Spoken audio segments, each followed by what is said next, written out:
Good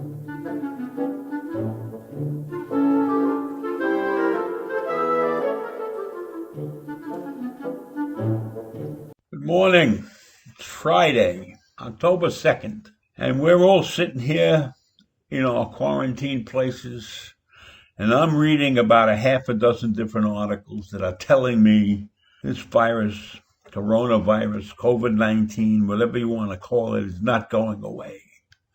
In fact, in Europe, they're talking about a twindemic, the combination of COVID-19 and the flu, and they are worried. They are scared shitless. They don't know exactly what they're going to do, but they're encouraging people to take their seasonal flu vaccines and adhere very strictly to the social distancing because of the COVID-19 virus. And they're saying this might be the last chance to prevent the spread until the spring. And getting the flu is no bargain either. In Europe, they have anywhere between 4 million and 50 million cases of flu each year, and they record between 15 and 70,000 deaths a year just from the flu. So a twindemic is a disaster. Then I see another article where the CDC has now changed their mind about airborne transmission of COVID-19. Now they're saying that that's not really what happens. What really happens is the droplets from the sneezing and everything. That's what get people. Airborne is not important anymore, so we shouldn't be worrying about that, but watch out for the droplets. Now, I don't know why they're changing their position, but it's obvious that's really not coming from the CDC. It's coming from those two clowns that were put in charge of disseminating the information for the CDC. So who knows what to believe? I mean, why do we even bother having information disseminated by the CDC if it's not disseminated by the professional? And if the professionals present information that is not in accordance with our king, with his likings, then they change it. They write whatever they want to write. So it's almost like, why do we bother having the CDC exist at all these days? So while we're receiving all kinds of mixed messages from the CDC, COVID-19 tests, positive tests, are up 25% in some of the U.S. Midwest states. North Dakota's positive test has averaged 30% over the past 7 days, compared to 6% the week before. The positivity rate has risen to 26% in South Dakota, up from 17% in the previous week. Now remember, in South Dakota, they had that big motorcycle rally. Only 250,000 strangers showed up in town.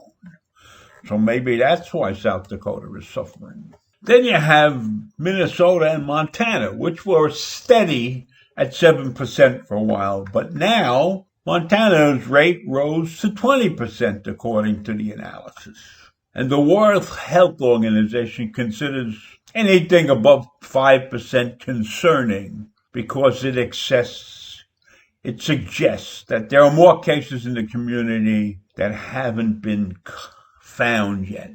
Wisconsin set records twice last week and is reporting more new cases than Florida. The reporting of new cases is not that terrible necessarily, but Wisconsin's hospitalizations set new records 7 days in a row. Now, the numbers are not big compared to some other places, but they're 574 on Saturday, up from 362 the week before. And South Dakota's hospitalizations have set records too in the last 7 days. And Wyoming and North Dakota also have set records for COVID-19 patients getting into their hospitals. So, it's one thing when these people are sick, but getting into the hospital is bad because they don't have the staff. They can't keep up with it. And if it's going to surge like this, and this is just the start of the winter season. Only Ohio did not report a big surge in cases in the past 4 weeks.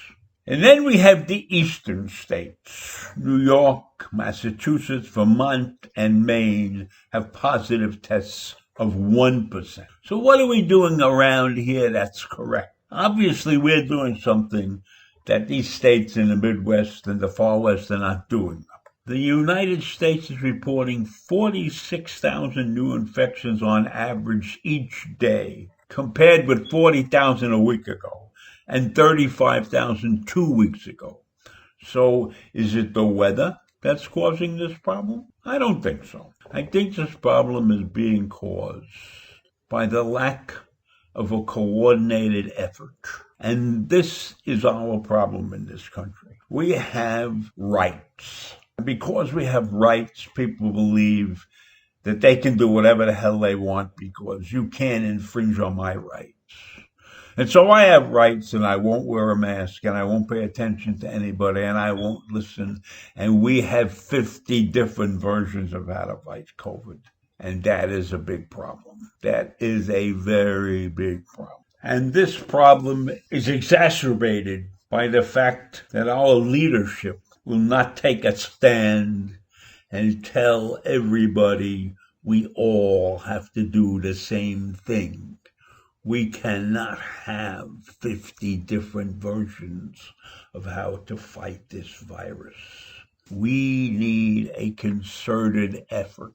It's ridiculous that one region of the country can keep it at 1% and the rest of the country is at 15 and 20 and 25%. And how in the world are we going to get better? How are we going to get people back to work if we don't have a united front against COVID-19? So I'll leave you with that. I like the term united front.